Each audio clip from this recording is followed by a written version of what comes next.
কি আমাদের আসলে টার্গেট, কেন আমরা চিন্তা করতেছি যে বাংলাদেশের বর্তমান এই সময়টাতে নতুন ধরনের ন্যারেটিভ বা বয়ান অথবা আলাপ তৈরি করতে হবে। আর এই জায়গাটাতে আমি আজকে এখানে যে বিষয়টা নিয়ে কথা বলবো সেটা বেসিক্যালি ফরেন পলিসি, মানে পররাষ্ট্রনীতির জায়গাটা। অবশ্যই এটা নিয়ে আমার মনে হয় যেমন আমরা প্রায় দেখতেছি, এটা খুবই ভালো দিক যে সবাই যে যার পার্সপেক্টিভ থেকে, যেমন জিয়া হাসান ভাই ইকোনমি থেকে অথবা সবাই সবার জায়গা থেকে এই জায়গাটা তুলতেছে। তো আমিও আসার পরে আর কি চিন্তা করলাম এখানে একটা এই যে বিষয়টা যে আমাদের পররাষ্ট্রনীতি, সেখানে আমরা কোন জায়গাটাতে কাজ করলে নতুন একটা ন্যারেটিভে বাংলাদেশকে আমরা রাখতে পারবো, যেখানে বাংলাদেশ ইন্ডিপেন্ডেন্টলি স্বাধীনভাবে তার পলিসিটাকে অ্যাপ্লাই করতে পারবে। একটু আগে সাবেদিন ভাই যে বিষয়টাকে বললো যে আসলে বাংলাদেশের চোখে বিশ্ব দেখায়, অনেকটা এরকম জায়গা থেকে দেখার চেষ্টা করা হবে। তো শুরু করার আগে আমি আসলে খুব ছোট্ট একটা ঘটনা দিয়ে শুরু করতে চাই। আমি জাস্ট খুবই বেশ স্বল্প সময়ের জন্য বাংলাদেশে আসা হয়েছে। আমরা সবাই জানি বাংলাদেশ আমরা কী পরিস্থিতির মাঝে আজকের এই অবস্থায় এসেছি। আমরা যদি বলতে যে আসলে অনেক কিছুই বলার সুযোগ আছে, সবাই কোনো না কোনোভাবে অ্যাফেক্টেড। আমাদের আসলে বিষয়গুলো যে জায়গা থেকে আমরা দেখি, এই জায়গাটা অনেকটা হচ্ছে XYZ পলিটিক্যাল পার্টি থেকেও অনেকটা বড় কথা হলো সিস্টেমের যে সমস্যা, যে একটা ডিকটেটর, একটা অথরিটেরিয়ান সিস্টেম, সেটার অ্যাগেনিস্টে গিয়ে যখন ফল করলে এরপরে যে আমাদের যে আলাপটা তুলতে হবে, সেই আলাপের জায়গা থেকে কিন্তু আমরা বারবার কথা বলতেছি। কারণ আমরা একটা মানে এমন এক রক্তাক্ত এক অবস্থা দেখে আসছি গত 16 বছরে। দেখার পরে আমাদের সবাই এই বিষয়টা অনেকটাই কনভিন্সড যে আমাদের এখন কী নিয়ে আলাপ করতে হবে। কারণ আমরা সবাই বুঝি যে যেটা ছিল অবশ্যই ওখানে মারাত্মক রকমের একটা গ্যাপ ছিল। আমরা যেমন আমাদের একাডেমিক ভাষায় বলি যে লিটারেচার গ্যাপ, তো আমাদের তো আসলে লিটারেচার না, পুরো দেশটাই একটা গ্যাপ আর কি। যেখানে আমরা যাই সেখানের মধ্যে আসলে বড় রকমের একটা গলদ আছে, সেজন্যই আমাদের বারবার এই আলাপগুলো তুলতে হয়। আর বাই দ্য ওয়ে আমি আসলে এইটাও বলে রাখি, একটা আমরা যখন একটা টক দিই এই যে স্বল্প সময়ের জন্য, এটা এনাফ না। আমি আসলে চেষ্টা করেছি আমার কিছু রাইটিংস বা এগুলো যেন হচ্ছে সবার কাছে রিচ করে, এখানে রাখা আছে। আমার আলোচনার পরেও যেন আশা করি আপনারা যেন এটা ফলো আপ করতে পারেন, কারণ আমার এই বিষয়ে আমি প্রায় প্রচুর লেখালেখি আছে, বিশেষ করে সফট পাওয়ারের উপরে। আমি জাস্ট রিসেন্টলি বলতে পারেন যে বাংলাদেশকে ফোকাস করে এই জিনিসটা আরও ক্লোজলি দেখার চেষ্টা করতেছি। যে গল্পটার কথা বলতে চাচ্ছিলাম, আমি 2 থেকে 3 দিন আগে যখন আমি আসতেছিলাম, আমার ট্রানজিটটা ছিল নিউ দিল্লিতে। তো নিউ দিল্লি থেকে যখন আমি বাংলাদেশে আসবো ঢাকাতে, আমি দেখলাম প্রচুর স্টুডেন্ট বসা আমার সামনে। এরা অবশ্যই Indian student, mostly Kashmiri student, আর কিছু আছে চেন্নাইয়ের, কিছু আছে হয়তো অন্যান্য অঞ্চলের হতে পারে। তো মোস্টলি হচ্ছে মেয়ে, এটা হচ্ছে সবচেয়ে খুব ইন্টারেস্টিং আর কি, পজিটিভলি আমি দেখতেছি। তো আমি 1-2 জন ছেলেকে পাইলাম, যেহেতু দেখেই বোঝা যাচ্ছিলো মেয়েরগুলো খুবই কনজারভেটিভ, আমি ওদেরকে ইয়ে করতে চাইলাম না। অনেকক্ষণ অবজার্ভ করলাম আসলে, যেটা হয় কারণ লম্বা সময় আপনি যখন ট্রানজিটে পান তখন কিছু একটা করতে ইচ্ছা করে, কী করা যায়। তো আমারও মাথায় আসলে আছে, দেখি একজনকে নক করে দেখি কারা এরা, কোথায় যাচ্ছে। তখন জিজ্ঞাসা করলাম, তখন প্রায় মনে হয় 20-30 জনের মতো এরা সবাই বাংলাদেশে যাচ্ছে। কেন? তারা বাংলাদেশে পড়ালেখা করে এবং মোস্টলি তারা হচ্ছে মেডিকেলে পড়ে। কোথায় পড়ে? তারা কুমিল্লার একটা ইউনিভার্সিটি, মেডিকেল একটা ইউনিভার্সিটিতে পড়ে। সঙ্গত কারণে আমি এখন নাম বলতেছি না। তো ওই মেডিকেলে তারা পড়ে। তো আমার কাছে বিষয়টা, আমি জিজ্ঞাসা করলাম একজনকে যে কতজনের মতো আছে, শুধুমাত্র একজন যাকে জিজ্ঞেস কাশ্মীরি, আমি যাকে জিজ্ঞেস কতজনের মতো বাংলাদেশ কাশ্মীরি বাংলাদেশে আছে, সে বললো থাউজেন্ডসের উপরে আছে কাশ্মীরি নাকি বাংলাদেশে। তারপর বললো অন্য কোন কোন অঞ্চলে আছে, বললো চেন্নাইয়ের আছে, এমনকি মোস্ট অফ দ্য ইন্ডিয়ান বিভিন্ন স্টেটে যারা আছে, মানে মোস্টলি মেডিকেল এবং অন্যান্য ইঞ্জিনিয়ারিং ডিপার্টমেন্টগুলো পড়তে আসে। এছাড়াও আমি অন্যান্য জায়গা থেকেও জানতাম, বিশেষ করে সোমালিয়া থেকে শুরু করে অন্যান্য অনেক অঞ্চলের স্টুডেন্ট এখানে পড়তে আসে। তো এই গল্পটা কেন প্রয়োজন? এই গল্পটা এই জন্যই প্রয়োজন, আমাদের আজকের যে লেকচার এটা শেষে গেলে আমরা রিলেট করতে পারবো যে আমরা যখন বলি সফট পাওয়ার বা হচ্ছে পাবলিক ডিপ্লোমেসি, যে হচ্ছে এই যে ইনস্টিটিউট তৈরি করা, এই যে হচ্ছে আমি আমার দেশের পলিসি কেন আমার তৈরি করতে হবে, যে পলিসির মাধ্যমে আমি আসলে এনগেজমেন্টে বাড়াতে পারবো আমার এই যে রিজিয়ন, আমার পাশের দেশ, আমার অঞ্চল থেকে শুরু করে আমার পুরো বিশ্বে আমার এনগেজমেন্টটা কী হবে। আমি আসলে কি এই যে আমাদের এখন বিশেষ করে যেহেতু আমাদের একটা লম্বা সময়ের একটা ক্ষোভ ছিল আমার, হয়তো XYZ-এর বিরুদ্ধে হতে পারে, মানুষের বিরুদ্ধে হতে পারে, কিন্তু এই জায়গায় এসে আমরা ক্ষোভটাকে যে জায়গা থেকে প্রকাশ করি সেটা অনেকটা হার্ড পাওয়ার স্টাইলে, এই করব সেই করব, ইতিহাসকে আমরা টেনে আনি। তো বেসিক্যালি আমরা এই জিনিসটাকে কিন্তু খুব সুন্দর একটা ন্যারেটিভে নিয়ে আসতে পারি, আলাপ নিয়ে আসতে পারি, যেটা আমরা ফরেন পলিসিতে অ্যাড করতে পারি। তো সেটার এই যে কী পয়েন্টে এই গল্প দেখে আমরা শুরু করব, যে আমরা দেখি আসলে সফট পাওয়ারটা কী আসলে। আমার মনে হয় কিছুটা অনেকেরই ধারণা আছে, যেহেতু নামটাই সফট তো বোঝাই যাচ্ছে এটা কী। তবে এটা মনে রাখেই আমরা যখন ইন্টারন্যাশনাল রিলেশনস ডিপার্টমেন্ট বা পলিটিক্যাল সায়েন্স এই বিষয়গুলো বা এই ডিসকোর্স নিয়ে আলোচনা করি, যেটা আমরা মোস্টলি দেখি, এই যে সফট পাওয়ার, পাবলিক ডিপ্লোমেসি, এটা আসলে কোনো পাওয়ার না।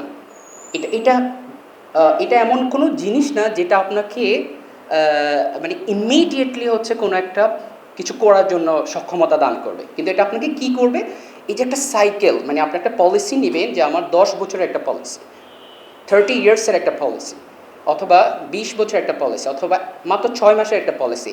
সো আমি কীভাবে শুরু করব, সেটার ফার্স্ট স্টেপ, প্রথম পদক্ষেপ হিসেবে এই সাইকেলটা আমি শুরু করব। এই সাইকেলটা দিয়েই আমার হচ্ছে তখন আমার এই যে পলিসি মেকিংটা করব, সেটা আমি কিভাবে করব, সেটাকে আমি আইডেন্টিফাই করব। হ্যাঁ, আমার এই দেশের সাথে, আমার পার্শ্ববর্তী দেশের সাথে, আমার কি বলে মধ্যপ্রাচ্যের অথবা হচ্ছে ওয়েস্টের কোনো একটা দেশের সাথে যে সম্পর্কটা হবে, সেটার অবশ্যই আমার স্পেসিফিক এমনকি স্পষ্ট একটা আলাপ থাকতে হবে, বয়ান থাকতে হবে। এবার আসি আমরা সফট পাওয়ারের যে জিনিসটা, আমরা খুব সিম্পলি যদি তথ্যর জায়গা থেকে দেখি, তথ্যটা একটু বলি সবাইকে, কেন আসলে আমরা একাডেমিয়াতে তথ্যকে খুব গুরুত্ব দিই। কারণ আমি জানি স্টুডেন্ট থেকে শুরু করে ইভেন প্রচুর একাডেমিশিয়ানও আছে এটাকে খুবই হেট বা অনেকটা ইয়ের জায়গা থেকে দেখে, কী প্রয়োজন, এগুলোর তো বাস্তবতাই নেই। খুব ছোট্ট করে এটা যদি একটু বলি, তথ্যটার প্রয়োজন হচ্ছে এরকম, আমরা যদি আমাদের ভবিষ্যৎকে রিড করতে চাই, আমরা যদি দেখতে চাই যে 5 বছর পর, কারণ আমরা গড না, আমরা কেউ হচ্ছে এই লেভেলে আমাদের পাওয়া নেই, বাট আমাদেরকে রিড করতে হয়। একটা কৌশল সাজাতে হলে আমাদেরকে রিড করতে হয় যে 5 বছর পর আমি কি করব, আমার দেশটাকে আমি কোথায় দেখতে চাই, 20 বছর পরে কোথায় দেখতে চাই, 50, 1000, 500 বছর পরে আমি কোথায় দেখতে চাই। সো এই জন্য আমাকে রিড করতে হয়, আর এই জন্য আমাকে তথ্য পড়তে হয়, কারণ এই তথ্য আমাকে হেল্প করে, হ্যাঁ আমি এইভাবে পড়তে চাই। তো এই জায়গা থেকে যদি আমরা দেখি যে এই যে সফট পাওয়ার, এটা 1990-এর শতকের দিকে হচ্ছে এটা তথ্য। জোসেফ এসনাই নামে একজন প্রফেসর হার্ভার্ড ইউনিভার্সিটি, সে হচ্ছে এই তথ্য নিয়ে আলোচনা করলো যে আচ্ছা, আমরা তো একটা লম্বা সময় থেকে স্নায়ুযুদ্ধ, কোল্ড ওয়ার খেললাম, প্রচুর পরিমাণে যুদ্ধ খেললাম, প্রচুর পরিমাণে হচ্ছে আমাদের অস্ত্র সরঞ্জাম সব ব্যবহার করলাম।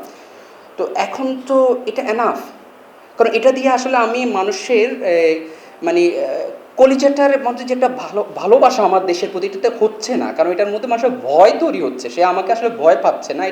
এটা দিয়ে তো আমি পলিসি তৈরি করতে পারবো না, কারণ আমাকে মানুষ ভালোবাসতে হবে, সে ভালোবাসেই আমাকে সে সব কিছু দিতে হবে। এই সময়টাতে সে হচ্ছে এইটা তৈরি করলো। আচ্ছা, তাহলে কি করতে হবে এখন আমাদের, আমরা একটা নতুন পলিসি তৈরি করবো। ওই পলিসিটা কী হবে, আমরা হচ্ছে অন্য দেশে যাবো, আর অন্য দেশের মানুষ বলবো ও we love you so much কাম। মানে এই যে একটা পলিসি অ্যাট্রাকশন, মানে হচ্ছে আমাকে ভালোবাসবে, আমাকে পছন্দ করবে, আমার সাথে কাজ করতে কোনো ফোর্স করতে হবে না, কোনো দেখাতে হবে না যে দেখো আমার দেশের এত মিলিটারি আছে, আমার দেশের এত অস্ত্র আছে, আমি এত সফিস্টিকেটেড ওয়েপন্স বানাই, মডার্ন ওয়েপন, এটা সেটা, এগুলো কিচ্ছু আমি করবো না, আমি হচ্ছে অ্যাট্রাকশান তৈরি করব। আমরা অবশ্যই আমরা এগুলোর অনেক ভিন্ন ব্যাখ্যাও আছে, আমরা যদি গ্রামসি থেকে শুরু করে অন্যান্য জায়গা থেকে আবার এটাকে দেখি, এটাকে হয়তো ভিন্নভাবে ব্যাখ্যা করার সুযোগ আছে, আমি ওই জায়গায় যাব না, আমি এটাকে পজিটিভ জায়গা থেকে দেখব। তো এই যে নিউ লিবারাল একটা ইনস্ট্রুমেন্ট, এই ইনস্ট্রুমেন্টটা কী কাজ করলো, এই যে গ্রেট পাওয়ার যে দেশগুলো আছে, বিশেষ করে ওয়েস্টার্ন গ্রেট পাওয়ার, বিশেষ করে আমেরিকার যে উত্থান, এই উত্থানের এই 90 থেকে 94, এরপরে 2000 থেকে শুরু করে এই জোসেফ এসনাই বারবার সে হচ্ছে এই জিনিসটাই বোঝাতে চেষ্টা করলো, আমেরিকা সে যদি $500 বিলিয়ন মিলিটারির পিছনে খরচ করে, তাহলে তার অ্যাটলিস্ট $100 বিলিয়ন শুধুমাত্র তার সংস্কৃতির পিছনে খরচ করা উচিত। সে ভালো ভালো মুভি বানাক, হলিউড মুভি দেখে আমার কাছে মনে হবে আমার এই প্যান্ট, এই ড্রেস, এই কোট, এই ধরনের ড্রেস আপ পরতে হবে, ওই যে ম্যাকডোনাল্ডে আমার খেতে হবে, তারপর হচ্ছে আমাকে স্টারবাক্সে একটা কফি খেতে হবে। এটা কিন্তু কেউ ফোর্স করে না, এটা একটা অ্যালিটিজম, মানে এটা হচ্ছে আমার অ্যাট্রাকশন, আমি খেতেই পছন্দ করি, চা খাবো, কফি খাবো, তবে সেটা আমার স্টারবাক্সে হতে হবে। সো এটাকে হচ্ছে পিওরলি একটা কনস্ট্রাক্টেড একটা কিন্তু পলিসি। এটা কিন্তু এমন না যে হুট করে একদিন হয়েছে স্বপ্নে সবাই দেখছে যে আমাদের স্টারবাক্সে খেতে হবে, না, এটা প্ল্যান ওয়াইজ একটা পলিসি মেকিং। তো এই জন্য হচ্ছে তারা 90 থেকে এটা করলে আমাকে কোয়াইট সাকসেসফুল ছিল। ইভেন এই সেম ব্যক্তিটা 2008 সালে তিনি ফরেন মিনিস্ট্রি একটা গুরুত্বপূর্ণ দায়িত্ব পালন করেছিলেন ওবামা অ্যাডমিনিস্ট্রেশনের সময়, যেটা অনেকটাই সাকসেসফুল ছিল। যদিও আমরা আমেরিকার পলিসিগুলোতে মোস্ট অফ দ্য টাইম হচ্ছে ইরাক অথবা আফগানিস্তান বা তাদের যে হার্ড পাওয়ার বিষয়গুলো আছে সেই চোখে দেখি। আর এটাই আমাদের আসলে মূলত এই যে গ্লোবাল যারা পাওয়ারফুল আছে, সেটা আমেরিকা হোক যাই হোক, সেখানে আমরা মিসটেক করি যে আসলে পাওয়ারটা শুধুমাত্র হার্ড পাওয়ার দিয়ে তারা ক্রিয়েট করতেছে না, সেটা ইরাক হোক আফগানিস্তান হোক যাই হোক। তো এই 90-এর পর থেকে আসলে মূলত স্নায়ু যুদ্ধের পর আর বর্তমান পর্যন্ত এই যতগুলো আমরা এই অ্যাট্রাকশন দেখি, সেটা ইউএসএ হোক, ইউকে হোক, জার্মানি হোক, ফ্রান্স হোক, অথবা আমাদের চোখে দেখা যত ওয়েস্টার্ন বা কমিউনিটি আছে, এরা হচ্ছে এভাবেই তাদের পলিসি কনস্ট্রাক্ট করছে। এখন এবার আসি আমরা এই যে সময়টা আমরা দেখি, বিশেষ করে গত 1 থেকে 1.5 দশকের সময়টা খুবই গুরুত্বপূর্ণ আন্তর্জাতিক রাজনীতিতে। কেমন গুরুত্বপূর্ণ এটা আমাদেরকে দেখতে হবে। আমি কয়েকটা পয়েন্ট বলি। 2010-এর পর, বিশেষ করে 2013 থেকে এই সময়টা আমাদেরকে দেখতে হবে যে কী হয়েছিল এই পৃথিবীতে। আমরা জানি খুবই সিম্পলি আমরা চায়নার কথা বলতে পারি, যে চায়না ফার্স্টলি হচ্ছে শি জিনপিং ক্ষমতায় আসলো, এরপরে তারা তাদের সবচেয়ে যে বড় প্রজেক্টটা বেল্ট অ্যান্ড রোড ইনিশিয়েটিভ, সেটা ইনিশিয়েট করলো, আর এর মাধ্যমে তারা নিজেদের একটা অবস্থান তৈরি করলো। তারপরে এটার অনেক ব্যাখ্যা আছে। মোস্ট অফ দ্য ওয়েস্টার্ন স্কলারদের পক্ষ থেকে এই ব্যাখ্যাটা এইভাবে দেয় যে এটা হচ্ছে আরেকটা হেজেমনিক মানে পাওয়ার ক্রিয়েট হচ্ছে, এই হচ্ছে সেই হচ্ছে। কিন্তু চায়না অথবা চাইনিজ স্কলারদের একটা ব্যাখ্যা হচ্ছে না, এটা হচ্ছে আমাদের সফট পাওয়ার, আমরা আসলে এঙ্গেজ হচ্ছি পুরো বিশ্বের সাথে, আমরা এর মাধ্যমে আমরা ইনভেস্টমেন্ট করব, এই করব সেই করব, কিন্তু সবগুলোই সফট। আমরা একটা হারমোনিয়াস সোসাইটি বানাবো, আমরা একটা মানে শান্তিপূর্ণ একটা আমাদের উত্থান হবে। এই 2013-র পর থেকে আমরা দেখব 2017-তে যেমন চায়না একটা আরও একটা বড় প্রজেক্ট হলো চায়না পাকিস্তান ইকোনমিক করিডর। এরপর আমরা দেখব এখানে আরও অনেকগুলা গ্রেট পাওয়ারের জন্ম, বা মিডল পাওয়ার যেটা বলে আর কি, যারা খুবই গ্রেট পাওয়ার না কিন্তু মাঝামাঝি ধরনের পাওয়ার অ্যাপ্লাই করে, যেমন টার্কি হতে পারে, যেমন ইরান হতে পারে, সৌদি আরবিয়া হতে পারে, কাতার হতে পারে, ব্রাজিল, ইন্দোনেশিয়া, মালয়েশিয়া, তারপর হচ্ছে এই যে বিভিন্ন গ্লোবাল সাউথ থেকে শুরু করে বিভিন্ন অঞ্চলে এই পাওয়ারগুলো মানে মাল্টি পাওয়ার আমরা যেটা বলি আমি, বিভিন্ন জায়গা থেকে হচ্ছে রাইজ করা শুরু করলো। আর এরা সবাই একটা জায়গায় একমত যে আমি কোনো ধরনের হার্ড পাওয়ার অ্যাপ্লাই করব না। আমার একটাই উদ্দেশ্য পুরো পৃথিবীতে এটা জানান দেওয়া যে দেখো আমার প্রচুর সফট, আমি একদম মানে পুরো বিশ্বে আমি উন্নয়ন করে ভরায় ফেলবো, পুরো বিশ্বে শুধু শান্তি আর শান্তি থাকবে, এটাই তাদের স্লোগান। আর এটা দিয়ে হচ্ছে তারা এঙ্গেজ হতে চায়। যেমন টার্কির জায়গা থেকে যদি আমি বলি, টার্কি চায় যে হচ্ছে যে সে প্রচুর পরিমাণে হিউম্যানিটেরিয়ান কাজ করবে, এভাবেই সে তার পলিসি কনস্ট্রাক্ট হচ্ছে, আর এটাই সে তার সফট পাওয়ার হিসেবে ইউটিলাইজ করতে চাচ্ছে। আবার যদি আমরা বলি কাতারের কথা বলি, সে হচ্ছে খুবই ডিপ্লোম্যাটিক একটা ইয়ে করতে চায়, সে চাচ্ছে যে পিসফুল একটা হাব হোক, যে মিডল ইস্টের হচ্ছে সুইজারল্যান্ড অথবা হচ্ছে আপনার কি বলে এটার নাম, আমরা যদি নরওয়ের কথা বলি, আমরা যেভাবে মানে এই যে নর্ডিক কান্ট্রিগুলোর যখন আমাদের স্বপ্নে আসে, আমরা কিন্তু মোস্ট অফ দ্য টাইম এদের কোনো মিলিটারি হার্ড পাওয়ার এগুলো কিছুই দেখি না, আমাদের মাথায় ইমিডিয়েটলি চলে আসে যে এই দেশগুলো হচ্ছে খুবই পিসফুল বা ওদের পজিটিভ জিনিসগুলো আছে, আমি পিসফুল বলবো না বাট মোস্টলি পজিটিভ। তো এই কাতার থেকে এরকম দেশগুলো হচ্ছে এই জিনিসগুলোই তৈরি করতে চাচ্ছিল। এরপর আমরা সাউথ কোরিয়ার কথা বলি, কারণ এই সময়টাতে সবচেয়ে ইন্টারেস্টিংলি ইফেক্টিভ ওয়েতে যারা সফট পাওয়ার অ্যাপ্লাই করছে মানে অ্যাট্রাকশন তৈরি করতে, সেটা হচ্ছে সাউথ কোরিয়া। কে পপ থেকে শুরু করে আরও অনেকগুলো, আমি যারা আমাদের দেশে প্রচুর পরিমাণে ক্রিটিসিজম আছে, যেহেতু এটা আমি মনে করি একাডেমিক থেকে ইন্টালেকচুয়াল একটা ডিসকাশন, সেজন্য আমরা এটাকে ওই জায়গা থেকেই দেখব। এই যে সাউথ কোরিয়ার মতো দেশগুলো তারা এই যে এঙ্গেজমেন্টটা করছে, এটা হচ্ছে তাদের পাওয়ার, অর্থাৎ সাইকেলটা তারা শুরু করছে।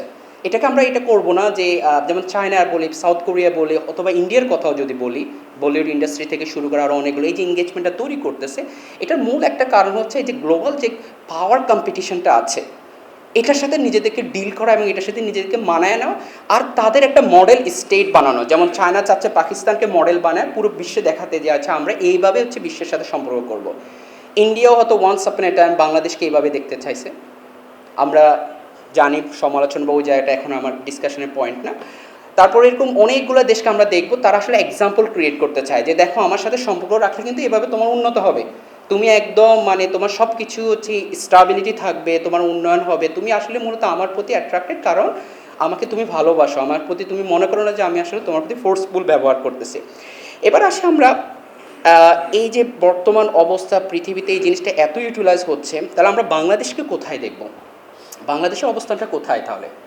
আমাদের চোখে আমরা বাংলাদেশকে দেখতে পারি যে বাংলাদেশের অনেক সংকট, পৃথিবীতে সকল দেশের সংকট আছে। আমরা এই যতগুলো দেশের কথা আমি বললাম, প্রতিটা দেশের আমরা ঘন্টার পর ঘন্টা বলতে পারি তাদের সংকটের বিষয় নিয়ে। আমাদের দেশে ওই সংকটটা আছে। আমাকে যদি কেউ দেখে, আমি বলবো যে বাংলাদেশ হচ্ছে একটা মিডল পাওয়ার একটা দেশ। তার সেই ক্যাপাসিটি আছে, ইমার্জিং ইকোনমির কারণে, আমাদের কালচার অ্যাট্রাকশনের কারণে, আমাদের পলিটিক্যাল মানে আমাদের নিজস্ব একটা ভ্যালিউস আছে, আমাদের হচ্ছে একটা হেরিটেজ আছে, হিস্ট্রি আছে, আমাদের একটা সিভিলাইজেশন আছে। এই যে এইভাবে পয়েন্ট করতে, আমাদের যেমন নিজস্ব একটা কিউজিন আছে, আমাদের খাদ্য ফুড, তারপর আমরা একটা নিজস্ব ফেস্টিভ্যাল আছে, আমাদের হচ্ছে আমরা এঙ্গেজ করার জন্য, আমরা হচ্ছে কারোর সাথে পরিচিত, কারোর সাথে আমাদের সম্পর্ক করার জন্য আমাদের এত এত টুলস তৈরি হয়ে আছে, মানে যেটাকে বইয়ের ভাষা বা একাডেমিক ভাষা বলে সম্পদ, এত সম্পদ হয়ে আছে, কিন্তু কেন আমরা এটাকে কাজে লাগাতে পারতেছি না? কোন জায়গাটাতে অভাব? পলিসির জায়গাটাতে অভাব। সেকেন্ড কোন জায়গাটাতে অভাব? ন্যারেটিভের অভাব। কারণ হচ্ছে আমরা বয়ানে তৈরি করতে পারিনি, হয়তো বা করা হয়েছে, হয়তো বা হচ্ছে আমাদের সামনে আসে নাই, হয়তো বা আমরা হচ্ছে মিসিং করে যাচ্ছি। কিন্তু আমি একাডেমিক জায়গা থেকে এটা মানে খুবই স্ট্রংলি বলতে পারি যে খুবই রেয়ার কেস আমরা এই জিনিসটা পাবো, এমনকি যা পাবো সেটা হয়তো সর্বোচ্চ একটা নিউজ পেপারের 1-2টা অ্যানালাইসিস। তো এই যে একটা বড় গ্যাপ, কারণ হচ্ছে কি গ্যাপটা এই জন্যই হয়েছে, আমি যদি একদম প্রাথমিকভাবে বলি, এই গ্যাপটা এই জন্য কারণ আমরা চিন্তাই করতে পারি না যে আমাদের দেশের এতগুলো সম্পদ আছে, যেটাকে আমরা পলিসি কনস্ট্রাক্ট করে একটা আইডেন্টিটি তৈরি করে আমাদের সম্পদগুলোকে আমরা হচ্ছে অন্য দেশের সাথে সম্পর্ক বিল্ড আপ করতে পারি। আর অন্য দেশের এই সম্পর্ক বিল্ড আপও করার প্রয়োজন না, আমাদের অ্যাট্রাকশনটায় আমাদের যে এই জিনিসটা আছে, যে এইটাতে একটা বিশ্বের একটা সভ্যতা ছিল, এই অঞ্চলে একটা ইতিহাস ছিল আমাদের যে হচ্ছে মানে বর্তমান ইকোনমিক যে একটা পাওয়ার, তারপর আমাদের যে স্ট্র্যাটেজিক যে পজিশন, আমাদের যে এতগুলা এই যে পাওয়ারফুল স্টেট হচ্ছে, আমাদের যে পজিশন, এটাই তো একটা ইম্পর্টেন্স। যেমন এটার জন্য আমি যেমন তুরস্কের কথা সবসময়, আপনারা যদি টার্কি নিয়ে এখনও লেখেন, প্রথম যে লাইনটা আসবে যে এটা হচ্ছে জিও স্ট্র্যাটেজিক্যালি সবচেয়ে মানে খুবই ইম্পর্টেন্ট একটা দেশ। কেন? কারণ একদিকে ওয়েস্ট আর একদিকে হচ্ছে ইস্ট, এই দুইটার মাঝখানে টার্কিকে আপনার সব সময় প্রয়োজন হয়, এই জন্য আপনি টার্কি সবসময় ডিল করে। আর অন্য নেগেটিভ ভাষায় বলতে গেলে টার্কি একবার এইদিকে আরেকবার ওইদিকে, পজিটিভ ভাষায় বলতে গেলে সে সবসময় তার ইম্পর্টেন্স থাকে। এখন আসে বাংলাদেশের জায়গাও যদি চিন্তা করি, একদিকে ইন্ডিয়া, আরেকদিকে চায়না, আরেকদিকে হচ্ছে ইন্দো প্যাসিফিক স্ট্র্যাটেজির মতো করে এত গুরুত্বপূর্ণ কৌশলগুলা, আরেকদিকে সাউথ ইস্ট এশিয়া, আরেকদিকে হচ্ছে পুরো সাউথ এশিয়া, আরেকদিকে ইন্ডিয়ান ওশেন, এরপরে হচ্ছে মানে যতগুলো ইম্পর্টেন্ট জায়গা আছে। এমনকি আমরা যদি একদম আরও ক্লোজলি যদি বলি, একদম খুবই সাম্প্রতিক সময়ে যে জিনিসগুলো আছে, 2021-এর পর থেকে যে আমেরিকার যে ইন্দো প্যাসিফিক স্ট্র্যাটেজি, এই যে স্ট্র্যাটেজির আন্ডারে এই পুরো অঞ্চলটাকে, বিশেষ করে তারা 4টা দেশকে, মানে তারা সহ আরও 3টা দেশকে গুরুত্ব দিচ্ছে, যেমন অস্ট্রেলিয়া, জাপান, তা হচ্ছে ইন্ডিয়া। এই পুরো অঞ্চলগুলোর মাঝে আমাদের মতো দেশগুলোর যে কৌশলগত এত বেশি গুরুত্ব, সেটাকে আমরা আসলে কীভাবে রিড করবো? আমরা কি এই কৌশলটাকে আবার আরেকটা মানে ক্ষমতা, মানে যেটাকে আমি বলি হার্ড পাওয়ার, যেটা আমরা সবসময় বলি, সেটা দিয়ে তৈরি করবো আমাদের বয়ান, না হচ্ছে আমরা সফটলি হচ্ছে এটার সাথে ডিল করতে পারি?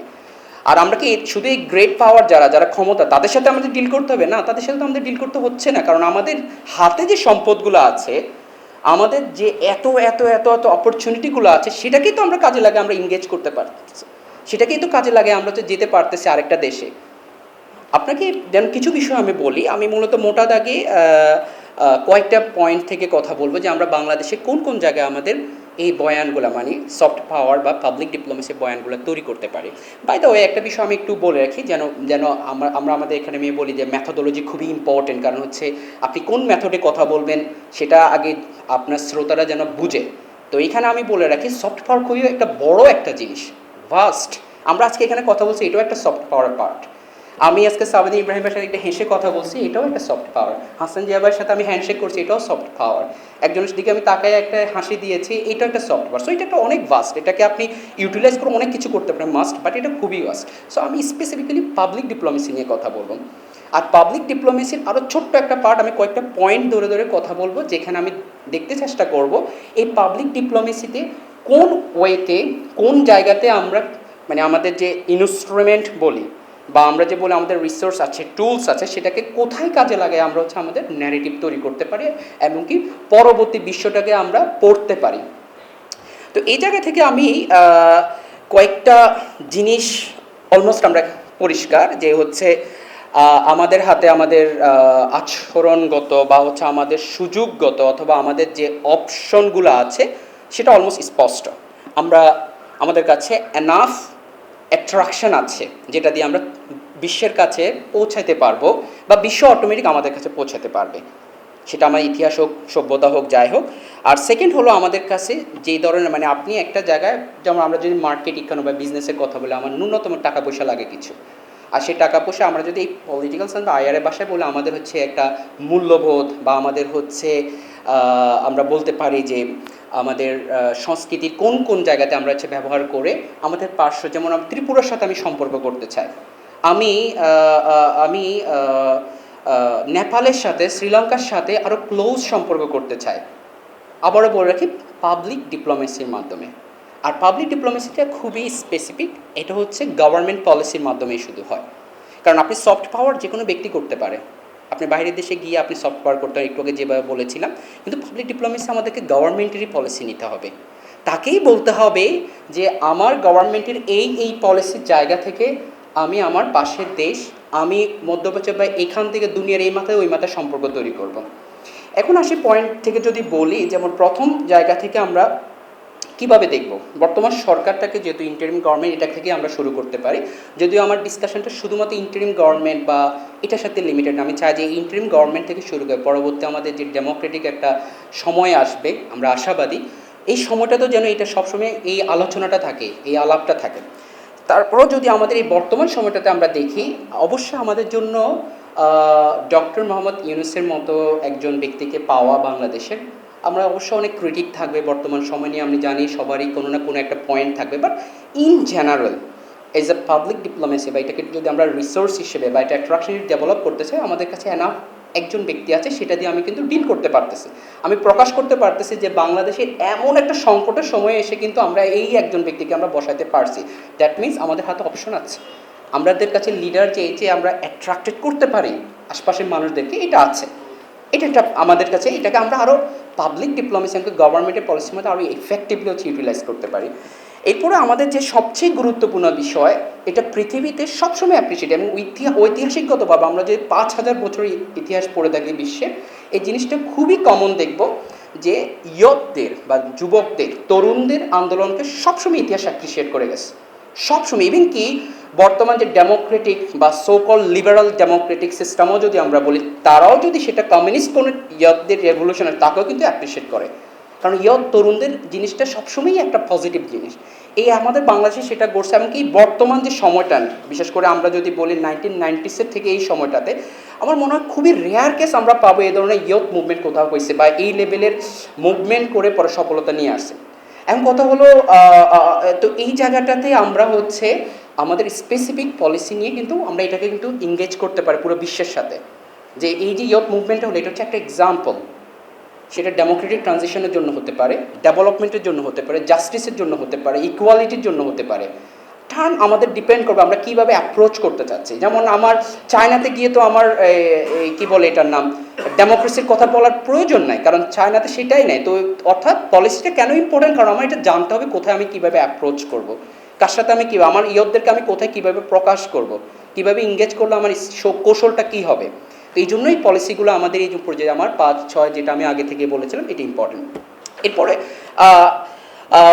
যেই জায়গাটাকে ইনিশিয়েটিভগুলো আমরা নিব, যে আমি একটা পয়েন্ট জাস্ট বলে ইয়ত অথবা আমাদের বর্তমান যে অবস্থা, ইনিশিয়েটিভগুলোর মধ্যে প্রথম যে জিনিসটা আমার মনে হয় সবচেয়ে গুরুত্বপূর্ণ আমাদের সম্পর্ক বিল্ড আপের জন্য, যেন মানুষ আমাদের প্রতি হচ্ছে অ্যাট্রাক্টেড হয়, আমাদের বলতে আমাদের দেশের প্রতি, আমাদের দেশের পলিসির প্রতি। আর পলিসির জিনিসটা এত গুরুত্বপূর্ণ জিনিস, আপনার সরকারে কে আছে না আছে এটা ইম্পর্টেন্ট না, পলিসি হচ্ছে বিল্ড আপ হবে, ইনস্টিটিউট বিল্ড আপ হবে, এটা অটোমেটিক চলবে। আর গভর্নমেন্টে কে আসলো না আসলো সেটা তার মতো করে চলবে। তো এই জন্য হচ্ছে এখন আমরা দেখি যে প্রথম যে জিনিসটা আমি মনে করি সবচেয়ে গুরুত্বপূর্ণ, সেটা হলো যে এডুকেশনাল, মানে আপনার শিক্ষা আর ডায়াসপোরা ইনস্টিটিউট। আবারও বলি, আমাদের হয়তো বা কোনো সিভিল থিঙ্ক ট্যাঙ্ক থাকতে পারে, সিভিল সোসাইটি থাকতে পারে যারা এটা নিয়ে কাজ করতেছে। আমি আবারও স্পেসিফিকলি আমাকে স্পষ্ট বলি, এটা হচ্ছে গভর্নমেন্টের স্পেসিফিক ইনস্টিটিউট থাকবে এবং যাদের টার্গেটে থাকবে পাবলিক ডিপ্লোমেসি বিল্ড আপ করা। মানে আপনি একটা হচ্ছে যে ডায়াসপোরা আছে, আপনি খোঁজখবর নিচ্ছেন বা তার কিছু না কিছু হেল্প করতেন, যেমন আমাদের আছে কিছু, কিন্তু বেসিক্যালি এটা পাবলিক ডিপ্লোমেসির জায়গা থেকে চিন্তা করে তৈরি করা হয়নি। সো এটা আমাদের এই যে ন্যারেটিভের কথা বলতেছে এটার মধ্যে পড়বে না।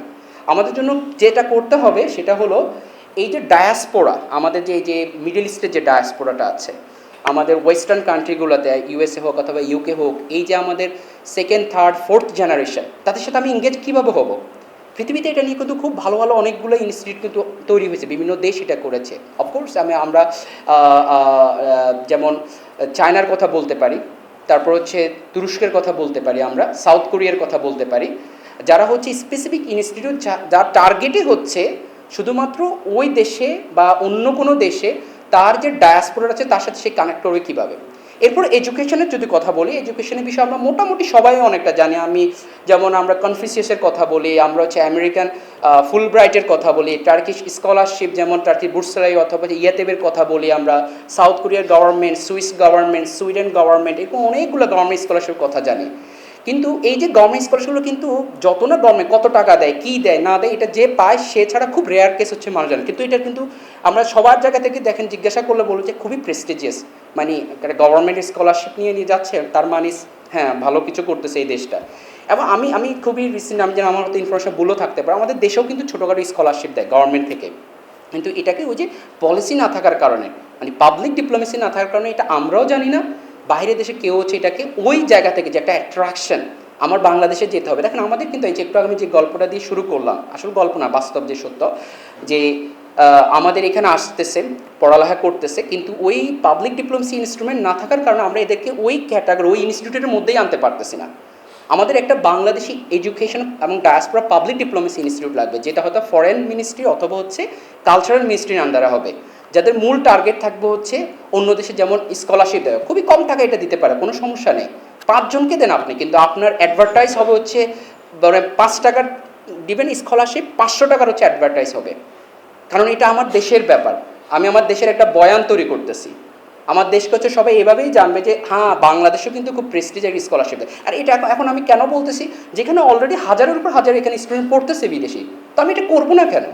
মানে অনেকে বলতে পারে বাংলাদেশেও বুঝি মানুষ পড়তে আসতে পারে, মানে এই যে অনেক সময় এটা থাকে, কিন্তু এই জন্য আমাদের পাবলিক ডিপ্লোমেসির এই জায়গাটা গুরুত্বপূর্ণ। আমি 5 টাকা খরচ করব, খুবই স্মার্টলি খরচ করব, এবং এই 5 টাকা দিয়ে আমি 500 টাকার কাজ করে নিব। আমি একটু শুরুতে একটা জিনিস বলছিলাম যে সফট পাওয়ার আলটিমেট টার্গেট হয় কিন্তু হার্ড পাওয়ার ক্রিয়েট করা। মানে আপনি ধরেন হচ্ছে এই যে একটা সফট জিনিস করলেন, যেমন এরপর আপনি ভুটানে যান, আপনার এঙ্গেজমেন্টটা আরও বেশি হাই হয়ে যাবে। আপনি নেপালে যান, বাংলাদেশ থেকে পড়ুয়া কোনো ছেলেকে আপনি পাবেন, মেয়েকে পাবেন। আপনি ইন্ডিয়াতে যান, আপনি তারপর হচ্ছে কী বলে আমাদের পাশে মিয়ানমারে যান ধরেন, তারপর হচ্ছে আপনি এখানে আমাদের চায়নাতে যান, সবাই আসতে পারে, কারণ হচ্ছে আমাদের দেশ নিয়ে যদি কেউ জানতে হয়, স্পেশালি পুরো পৃথিবীতে এটা খুবই গুরুত্ব দেওয়া হয় যে আপনি একটা দেশের ব্যাপারে যদি এক্সপার্ট হতে হয়, আপনাকে ওই দেশের পড়ালেখা না হলেও আপনাকে একটা সময় থাকতে হয়, আপনাকে ওই দেশের ল্যাঙ্গুয়েজটা পারতে হয়, জানতে হয়, ওই দেশের কমিউনিকেশনটা আপনি কতটুকু ভালো জানেন, এটা হচ্ছে আপনার মানে ক্যাটাগরি আর কি, যে আপনি কতটুকু এক্সপার্ট ওই দেশের ব্যাপারে বা ওই অঞ্চলের ব্যাপারে। তো অর্থাৎ এই অঞ্চলে এই মানুষগুলো অটোমেটিক্যালি চাইবে হচ্ছে বাংলাদেশে এসে পড়তে। আপনি মানে দেখবেন যে হচ্ছে তখন ইউএসএ থেকে শুরু করে সকল দেশ থেকে হচ্ছে এখানে আসতে চাইবে, কারণ সে মনেই করবে যে এখানে না আসলে আসলে রিয়েল বাংলাদেশের ব্যাপারে আমরা জানতে পারবো না। বাংলাদেশেরই একটা ইউনিভার্সিটিতে পড়তে হবে বাংলাদেশ বিষয় হচ্ছে এক্সপার্ট হওয়ার জন্য, ইন্ডিয়াতে পড়ে কেউ বাংলাদেশে এক্সপার্ট হতে পারবে না। বা হচ্ছে কি বলে এটার নাম, আমেরিকাতে পড়ে এবং সে হার্ভার্ডে পড়লো, সে হচ্ছে বাংলাদেশে এক্সপার্ট হতে পারবে না, তাকে বাংলাদেশেই পড়তে হবে। তাকে ঢাকা ইউনিভার্সিটি, জাহাঙ্গীরনগর অথবা বাংলাদেশে কোনো একটা ইউনিভার্সিটিতে পড়েই মানুষ মনে করবে যে হ্যাঁ he or she is now really an expert. এটা হচ্ছে ইম্পর্টেন্ট, এটা হচ্ছে এই জন্য আমাদের ইনস্টিটিউট থাকতে হবে।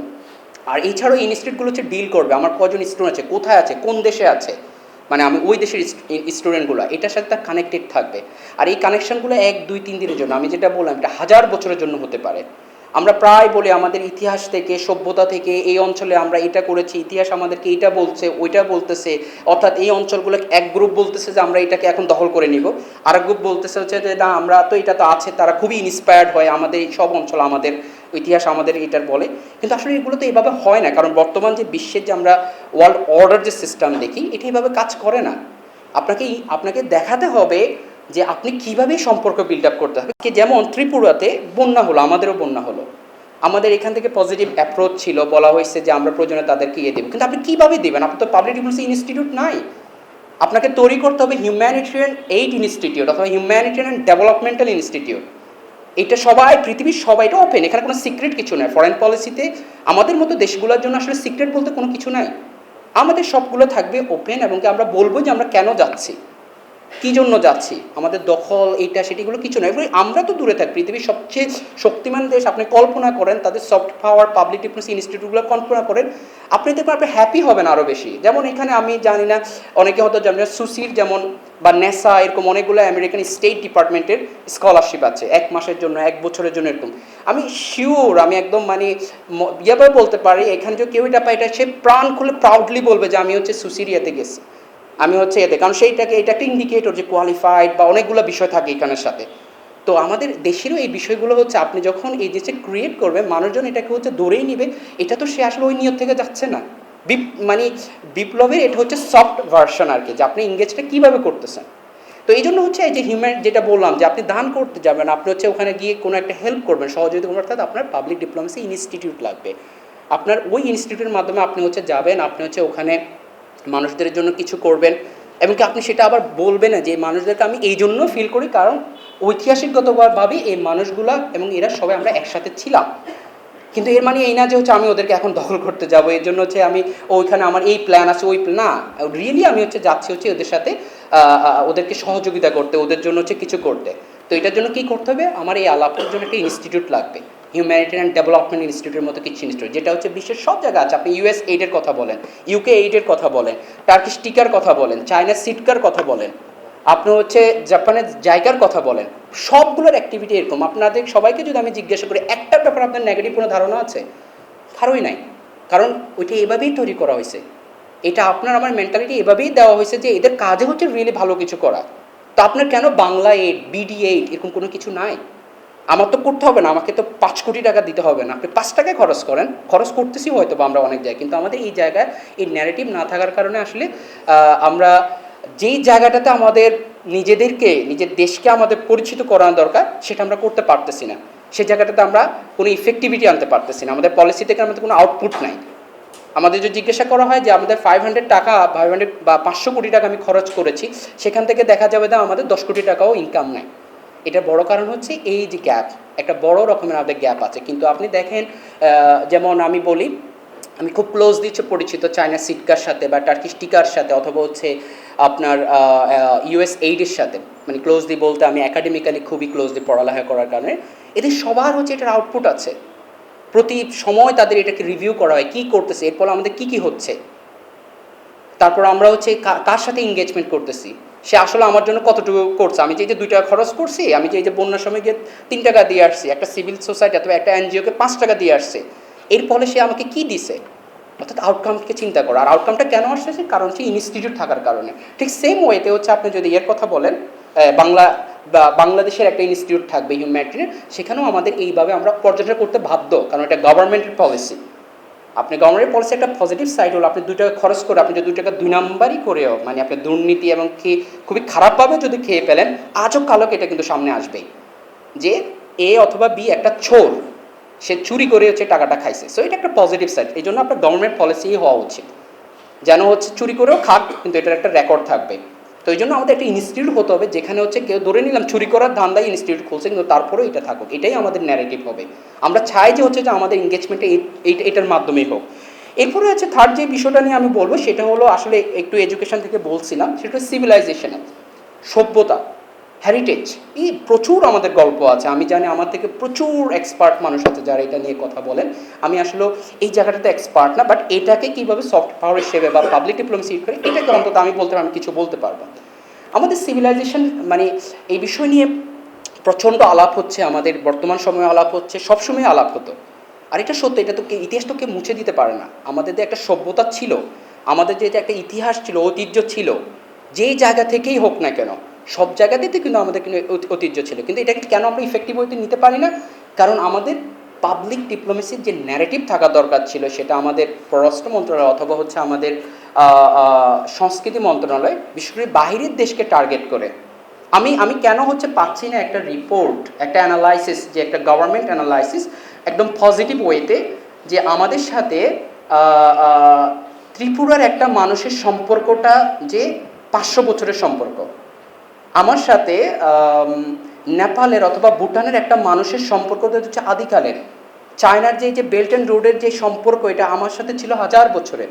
তারপরে ইন্ডিয়ার সাথে বা দিল্লির সাথে যে আমাদের সম্পর্ক, এটা তো বর্তমানে সময়ের না, এটা অনেক বছরের একটা সম্পর্ক, সেটা আমরা সফটলি আনতে পারি। আমাদেরকে এই যে আমরা যে সোশ্যাল মিডিয়ার বিপ্লবী স্টাইলে যেটা বলি, তো প্রয়োজন নাই আমাদের এইগুলো করার।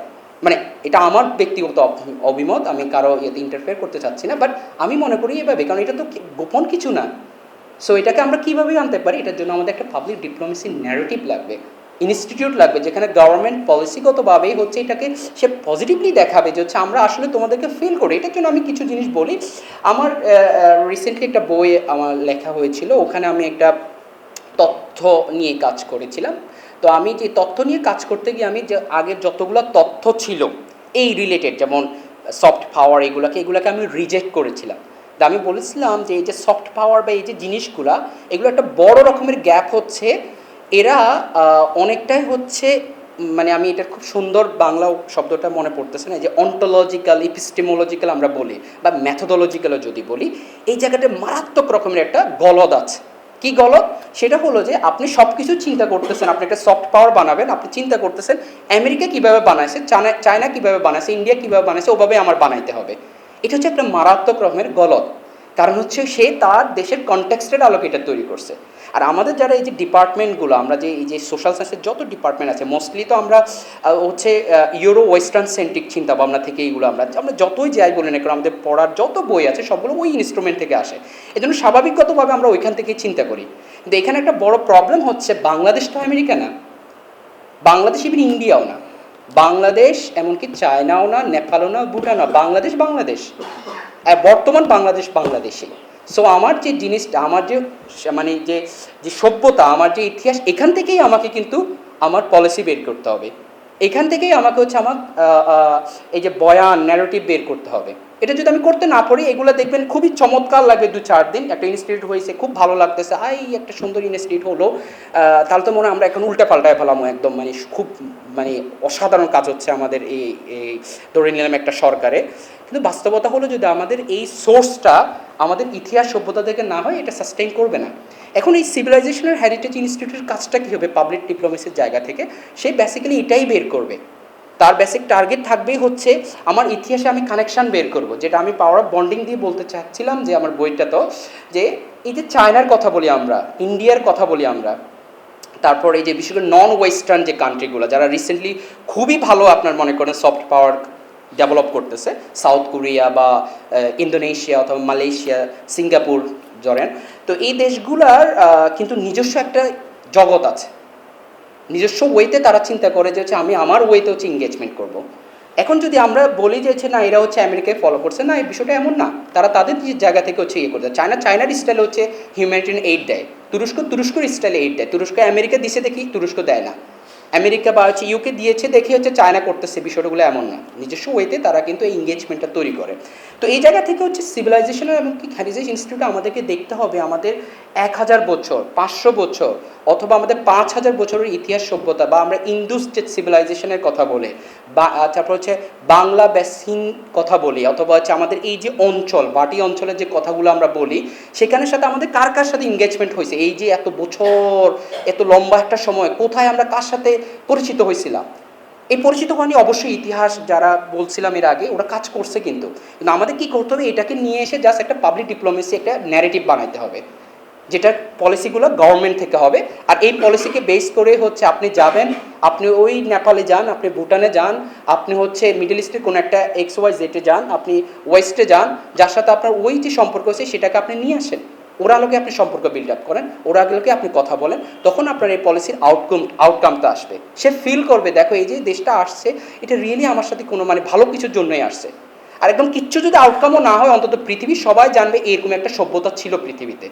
আপনি 10টা কনফারেন্স করেন এটার উপরে, যে সিভিলাইজেশন এমনকি হচ্ছে হেরিটেজের উপরে, যেখানে পৃথিবীর সবচেয়ে হচ্ছে মানে বিখ্যাত ব্যক্তিগুলো আসুক, তারা কথা বলুক, তারা বলুক যে বেঙ্গল বেসিন সিভিলাইজেশনটা কী, তারা এটা নিয়ে হচ্ছে আলোচনা করুক, যেটা হচ্ছে গভর্নমেন্ট থেকে হচ্ছে প্যাট্রোনাইজ করা হোক, নট মানে হচ্ছে ABCD একটা থিঙ্ক ট্যাঙ্ক অথবা হচ্ছে একটা রিসার্চ ফার্ম হতে এটা থেকে হোক, কারণ ওটা থেকে আসলে আপনার ওই পাবলিক ডিপ্লোমেসি প্রডিউস হবে না। কারণ আমাদের যে টার্গেট, আমরা যেটা করতে চাচ্ছি সেটা হবে না, হয়তো কিছু একটা হবে কিন্তু ওইটা হবে না।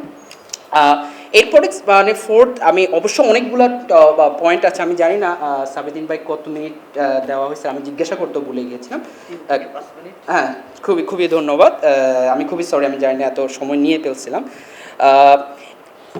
লাস্ট হচ্ছে এক দুটো পয়েন্ট দিয়ে আমি হচ্ছে শেষ করতে চেষ্টা করব।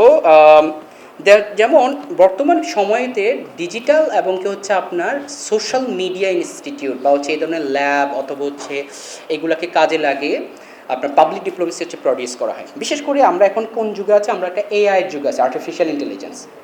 মানে এটা যখন আমাদের মাথায় আসে মোস্টলি আমরা হচ্ছে নেগেটিভ জিনিসগুলোই আছে, ফর্চুনেটলি অথবা আনফর্চুনেটলি। কারণ আমরা আমাদের মতো দেশ, আমরা খুব সম্ভবত এআইয়ের সাথে যত না পরিচিত, এআইয়ের খারাপ দিকের সাথে সবচেয়ে বেশি পরিচিত। তো এটার একটা পজিটিভ জায়গা থেকে যদি আমরা দেখি, এই যে এআই আসতেছে, এটাকে তো আমরা থামাতে পারবো না, এটা অলরেডি আসতেছে। তো তাহলে আমাদের কী করতে হবে, এই ডিজিটাল যুগে বা ডিজিটাল যে সিস্টেম যতগুলো হোক, সোশ্যাল মিডিয়া হোক অথবা ইলেকট্রনিক মিডিয়া, প্রেস মিডিয়া, এই জায়গাটাকে আমাদের চিন্তা করতে হবে যে আমাদের পাবলিক ডিপ্লোমেসির মাধ্যমে আমরা এই আমাদের মিডিয়াগুলোকে বাংলাদেশের বিষয়ে বা একটা ইনস্টিটিউশনালাইজ করে আমরা সম্পর্ক বিল্ড আপ করবো অন্য একটা দেশের সাথে। সেটা কেমন হতে পারে, যেমন আমার দেশের ব্যাপারে, যে আমি একটু আগে বললাম যে হিউম্যানিটেরিয়ান এইডের কথা বললাম বা ইনস্টিটিউট, অথবা আমি বলতেছি যে এডুকেশনাল বা ডায়াসপোরা ইনস্টিটিউট অথবা হচ্ছে সিভিলাইজেশনাল ইনস্টিটিউট, এটা তো আপনাকে মানে মার্কেটিং করতে হবে, আপনাকে নিয়ে আসতে হবে। আপনার জানতে হবে যে হচ্ছে সিএনএনের মতো, অথবা সিএনএন যদিও গভর্নমেন্ট না, আমি বিবিসির কথা বলি, বা টিআরটি ওয়ার্ল্ড অথবা কাতারের আল জাজিরা অথবা হচ্ছে সিজিটিএনের কথা বলি। তো এই যে মিডিয়া যারা আছে একদম পিওর আপনার গভর্নমেন্ট, কিন্তু মোস্ট অফ দ্য টাইম আপনার মাথায় কিন্তু এটা থাকে না, আপনার মাথায় থাকে যে হ্যাঁ খুবই তো ভালো, তো অনেক ভালো সংবাদ দিচ্ছে। সো অর্থাৎ সেইটা একটা অ্যাট্রাক্টেড করে ফেলছে, আপনি অটোমেটিক্যালি হচ্ছে এটাকে বিলিভে করে নেন যে হচ্ছে সে খুব ইন্ডিপেন্ডেন্ট একটা নিউজ করতেছে, কিন্তু বেসিক্যালি ইন্ডিপেন্ডেন্টই করে, কিন্তু তার একটা স্পেসিফিক কিন্তু ইন্টারেস্ট থাকে। আমরা খুব স্বল্প সময়ে আগে আপনার একটা কাজ করেছিলাম, সেখানে আমরা এটা দেখাচ্ছিলাম যে মিডিয়াগুলোর একটা বড় রকমের মানে টার্গেট থাকে, যে সে যখন পলিসি ক্রিয়েট করে বা কোনো জিনিস নিউজ প্রেজেন্ট করে, শেয়ার করে, তখন সে আগে দেখে যে তার দেশের স্বার্থটা ঠিক থাকে কিনা। এটা মোস্টলি গ্রেট পাওয়ার যে কান্ট্রিগুলো আছে তারা এটা খুব ভালোভাবে মেনটেন করে। আমাদের ব্যাপারে আসতে গেলে আমরা অনেক সময় মিক্সড আপ হয়ে যাই। তো এটা পজিটিভটা নেগেটিভ সেটা আরেকটা ডিবেট। তবে এইখানে যে জিনিসটা আমাদের করতে হবে, আমাদের লম্বা একটা সময়ের জন্য দীর্ঘ প্ল্যানের অংশ হিসেবে আমাদের নিজস্ব একটা মিডিয়া, ইন্টারন্যাশনাল মিডিয়া, যেটা সবাই চিনবে, যেটা হচ্ছে বাংলাদেশের ব্যাপার বা এই অঞ্চল, আমি কিন্তু বাংলা বলতে আসলে বাংলাদেশও বোঝাচ্ছি না, আমি কিন্তু এই পুরো অঞ্চলের একটা রিয়েল নিউজ, সত্যিকারের নিউজ পাওয়ার জন্য আমাদের কেমন হতে হবে, এরকম একটা মিডিয়া হাউস লাগবে যেটা পুরোই গভর্নমেন্ট বেসড হতে পারে। আমরা বিটিভিকে তো করতে পারি, ওই যে বিটিভি ওয়ার্ল্ড আমাদের আছে ফর এক্সাম্পল, কিন্তু আমরা ওটাকে ওভাবে করতে পারিনি, কারণ হয়তোবা আমার নলেজে গ্যাপ হতে পারে, হয়তোবা বাস্তবতার কারণে, যাই হোক না কেন, কিন্তু আমরা মনে করি এখানে একটা গ্যাপ ছিল, আর এই গ্যাপটার কারণে আমরা এটাকে পাবলিক ডিপ্লোমেসি ইনস্টিটিউট করতে পারি নাই। তো আমি একটু আগে যেভাবে বলছিলাম যে আরও অনেকগুলো জায়গা থেকে আমাদের এই জিনিসটা ডিসকাশন করার সুযোগ আছে। আমি 4টা ইনস্টিটিউট বেসিক্যালি, বা এটার সাথে আরও যদি অ্যাড করি 5-6টা ইনস্টিটিউটের কথা বলেছি, যেটাকে আমরা পাবলিক ডিপ্লোমেসির মাধ্যমে আমাদের বর্তমান যে বাংলাদেশ অথবা ভবিষ্যৎ যে বাংলাদেশ তার নতুন একটা বয়ান তৈরি করতে পারে, যে বয়ানটার মূল টার্গেট থাকবে ফোর্স না, যে বয়ানটার মূল টার্গেট থাকবে কারো উপরে আমি গিয়ে দখলদারিত্ব, কারো উপরে আমি গিয়ে শক্তি ব্যবহার করে নিজে কন্ট্রোল না, সেটা না। আমি জাস্ট সিম্পলি একটা অ্যাট্রাকশন তৈরি করব, একটা চার্মিং একটা মানে পরিবেশ তৈরি করবো, মানুষজন আমার এখানে পড়তে আসবে, মানুষজন আমার এখানে ঘুরতে আসবে, মানুষজন আমার খাওয়াকে পছন্দ করবে, মানুষজন হচ্ছে আমার ইতিহাসকে ভালোবাসবে, সভ্যতাকে ভালোবাসবে, আমার বিশ্ববিদ্যালয়গুলোর পড়ার পরিবেশকে ভালোবাসবে, এখানে সংস্কৃতিটাকে ভালোবাসবে, এখানে মুভি দেখতে পছন্দ করবে, ফিল্ম দেখতে পছন্দ করবে, নাটক দেখতে পছন্দ করবে। আর এগুলো সবগুলোই কিন্তু আমাদের অলরেডি আছে, কিন্তু আমাদের একটাই নেই, সেটা হলো আমাদের যে ন্যারেটিভ এবং পলিসি, সেটাই নেই। এই জায়গাটাতে যদি আমরা কাজ করতে পারি, এটা 1-2 দিনের ব্যাপারও না, বাই দ্য ওয়ে, এটা একটা লম্বা সময়ের চিন্তার বিষয়, অনেক চিন্তার